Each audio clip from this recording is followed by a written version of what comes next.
Ny tena kristianina dia miala anatin'ny fiatsaram-belatsia. Toetra iray mpahazo araiky tapisaka amin'ny olona maro milaza ho kristianina ary indrindra ireo mpitondra fivavahana ny fiatsaram-belatsia. Tamin'ny andalovan'ny tetỳ tany ho tonga nofo Jesosy Kristy dia nanitsy ampahy be maso ireo fariseho sy mpanoradalàna izay tena niaina tanteraka tao anatin'ny fiatsaram-belatsia. Ankehitriny ihany koa dia toetra iray mahazo laka eo anivon'ny toeram-pivavahana maro sy ireo milaza ho mpanompon'Andriamanitra ny fiatsaram-belatsia. Inona moa ny atao fiatsaram-belatsia? Ny fiatsaram-belatsia dia fisehoana ivelany, tsy mifanaraka marina amin'ny tena ao am-po.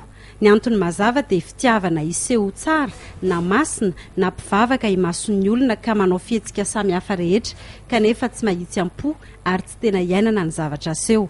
Ny mahatonga ny olona iray hiatsara-belatsia dia ny filana sitraka amin'ny olona sy ny fiebebona. Ny fiatsaram-belatsia dia fitaka satria tsy tena ny ao am-po no mivoaka ety ivelany. Impito Jesosy Kristy no nanakina ny fariseho sy ny mpanoradalàna ary ny teny mahery tamin'izy ireo no ny fiatsaran'ny velatsia. Santionany tamin'izany no hoe lozanareo mpanoradalàna sy fariseho mpiatsara-velatsia fa ianareo dia tahaka ny fasana voalalotra fotsy izay miseho tsara tarehy ivelany nefa ny ao anatiny dia feno taolany maty mba amin'ny faharatsiana rehetra.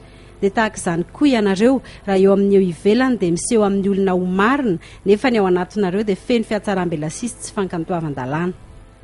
Motsy toy izany ihany va nambaran'ny tompo manoloana ny amaroan'ireo kristianina mpiatsara-velatsia ankehitriny misalotra akanjo tsara tarehy sy mihaja rehefa lahady, mandray anjara mavitrika amin'ny asa isan-karazany, kristianina mafana fo tokoa ety ivelany fa mandritra ny herinandro ary indrindra ny tokantrano dia miariary ny faharatsiana. Tsy magaga ny tompo raha nanao teny mahery sy nanitsy avetrany ny fariseho sy ny mpanoradalàna izay tsy iza fa tandindony akamaroan'ireo mpitondra fivavahana sy milaza ho kristianina ankehitriny. Firifiry moa no miteny hoe aza mijangajanga nefa izy ireo anatin'ny fijangajangana. Firifiry no miteny hoe tsy avany namanao tahaka ny tenanao nefa izy aza mankahala. Fa Jesosy nanao taminy hoe marina ny naminany ny mpaminany Isaia anareo mpiatsara-velatsia araka ny voasoratra hoe ity fireneny ity manaja amin'ny olony fa ny fony kosa lavitra.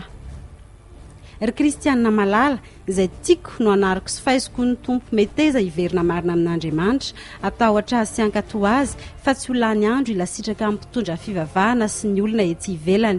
Hoy Jesosy mantso ireo mpiatsara-velatsia hoe koa amin'izany izay rehetra lazainy dia ataovy ka tandremo fa aza mba manao araka ny asany satria miteny ihany izy fa tsy manao. Fitaka ny fiatsaram-belatsia tokony alana izay manana fo madio izany hoe izay tena mitady an'Andriamanitra marina sy matahotra azy no ankasitrahany fa tsy ireo te hiseho ivelany. Hoy Jesosy hoe mitandremy ianareo fa sao azony masirasira ny fariseho dia ny fiatsaram-belatsia. Ny ahafahana tena manompo an'Andriamanitra marina dia ny fanantonana azy amin'ny tena fibebahana, izany hoe fekena heloka sy fangatahana famelana amin'ny alalan'i Jesosy Kristy, fanantonana an'Andriamanitra amin'ny alalan'ny vavaka ao amin'ny mangingina, fanatanterana ny zavatra rehetra noho ny fanajana azy sy ny fitiavana azy fa tsy noho ny fitiavana iseho tsara sy ho ankasitrahan'ny olona. Fomba iray ahafahanao manantona an'Andriamanitra indrindra koa ny famakiana ny teniny dia ny Baiboly ampy sy feno ny fanamasina hitaridalana anao raha tena mangetaheta ianao. Mampirisika antsika rehetra tena hivavaka sy hitady an'Andriamanitra amin'ny fo fa tsy hovariana amin'ny fiatsaram-belatsia.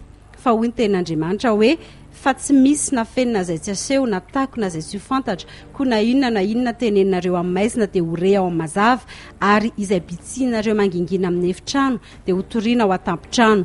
Koa tandremo ny lalantsika ry kristianina.